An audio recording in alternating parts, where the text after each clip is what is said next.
अस्सलाम वालेकुम जी। सर मैं अपने घर रात 9:30 पौने 10 का टाइम सी, मैं सुता होया सी, लेटिया होया सी। लिहाजा ये मोहम्मद अकरम, मोहम्मद अरशद, अब्दुरमान, सुलेमान, शाहद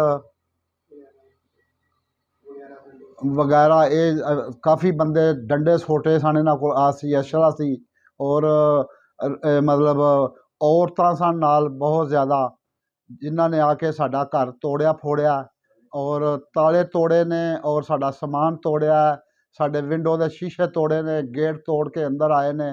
सानू मैनू भी बड़ा इन्हां जख्मी कीता, मेरा सिर सारा फाड़ दिता है, मेरे बीवी का भी फाड़ता है, मेरे बेटियां का भी फाड़ता है। हाँ जी, सानू इन्हां बड़ा परेशान किया और असी फिर 15 ते कॉल की है। जो सानू इन्हां बहुत ज़्यादा मारिया, असी 15 ते कॉल की है कि साडी मदद की जाए।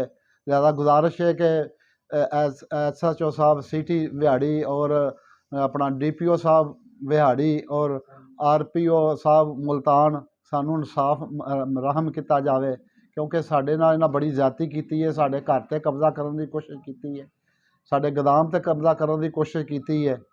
असी एक और साडे घर दाखल हो के सानू इन्हां मतलब कुटिया, इन्ना मारिया, सानू हरासा किया, सानू धमकियां देंदे ने कि तुहानू असीं जान तो मार देना अगर तुसीं सानू मतलब साडे नाल इन्हां बड़ी ज़्यादती की है, बहुत ज़्यादती की है, हद कर दी है, इन्हां अखीर कर दी है।